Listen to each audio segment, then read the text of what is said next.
শোনো শাপলা, তুমি তো আমার সাথে কাজ করতেছো, ওর সাথে করো না, ওর সাথে লাগাও ঘাপলা। একটা সময় আপনি যে নায়িকাদেরকে আসলে দিক নির্দেশনা দিয়েছেন বা প্রথম আসলে মিডিয়াতে এসেছে যারা আপনাকে হয় না সিনিয়র জুনিয়র আর্টিস্টদের মধ্যে একটা সম্মানজনক পেশা বা সম্মানজনক একটা ব্যাপার কিন্তু বজায় থাকতে হয়, আর সেই নায়িকারাই এখন নাকি ডেট দিতে চাচ্ছে না বা খুব উপরে উঠে গেছে, এখন আর পেছনের দিকে তাকাতে চাচ্ছে না, এরকম কি আসলে হচ্ছে? এরকম কি হচ্ছে কি আপনি জানেন না? হয়তো এটা তো হয়। আমি তো অভিনয় যাই হোক, কিন্তু আপনার জানা কথা যেহেতু সব অনেক অভিনয় শিল্পীদের ফ্রেন্ড আপনি।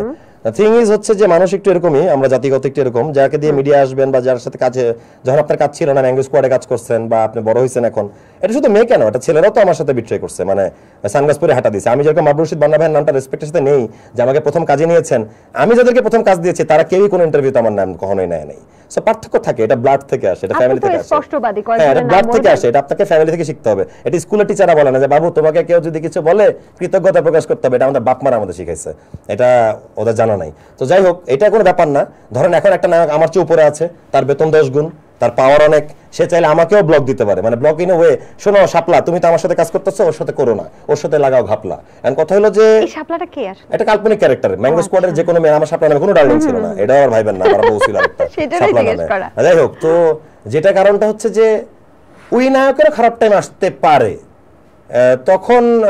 তখন এই শাপলারা আবার আমাদের সাথেই কাজ করবে, এটাই মিডিয়ার নিয়ম। তাই আমি কারণে কিছু বলতে চাই না, কারণ ভালো দিন আসলে তো এরাই আবার আমার সাথে কাজ করবে, যারা আমার সাথে কাজ করতো আগে। আমার তাদের সাথে কোনো ঝগড়া বিবাদ হয় নাই, আমার তাদের সাথে কোনো ব্যক্তিগত সম্পর্ক ছিল না, আমার হালকা লেজারিংও ছিল না যে বিচ্ছেদের প্রশ্ন আসতেছে, আমাদের জাস্ট ফ্রেন্ডশিপটাই ছিল।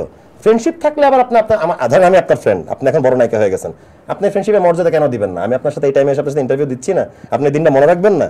এখন মনে রাখা না রাখাটা তো পারিবারিক শিক্ষা, এটা জান নাই তাকে নিয়ে কথা বলে আমার লাভ নাই।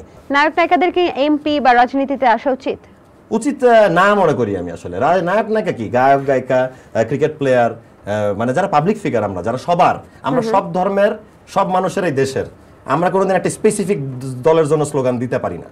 এটা আসলে দেখেন, এই যে আমি যে কারো দলের চামচামি করি নাই, সেই কারণে কিন্তু এই জোর গলা কথাগুলো নিউট্রালি বলতে পারতেছি, এটার মধ্যে একটা মজা আছে, কারো আন্ডারে না থাকা।